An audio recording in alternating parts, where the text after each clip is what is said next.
Кыргызстаныбыздын байлыктарын 2200 лицензияга сатып чет өлкөлөп качып кетишти. 460 өндүрүш ишканалары бар болчу. 11,5 миллиард доллар суммасындагы грант кредиттерди алышкан. Бийлик башчылары өздүк байыбын негиздеп, Кыргызстандан 20 миллиард долларга жакын кен байлыктарыбыз сыртка чыгарылып кетти.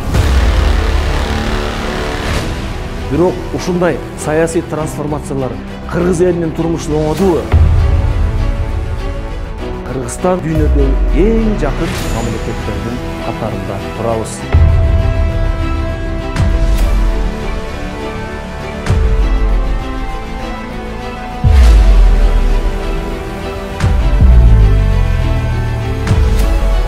Келиңиздер, урматтуу мекендештер, биргелешип өлкөбүздүн экономикасын чогуу көтөрөлү.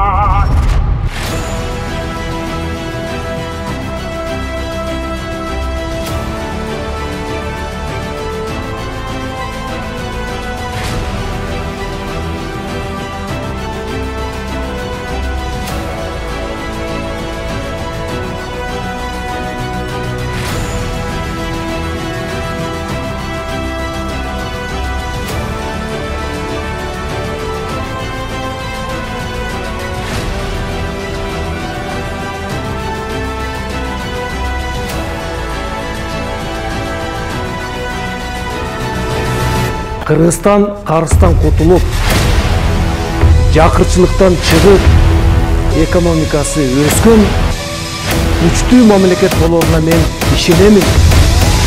Келгиле, урматтуу мекенимдин патриоттору, бардыгыбыз биригип, бирден кетмен көтөрсөк дагы өлкөбүздүн экономикасын чогуу куралы.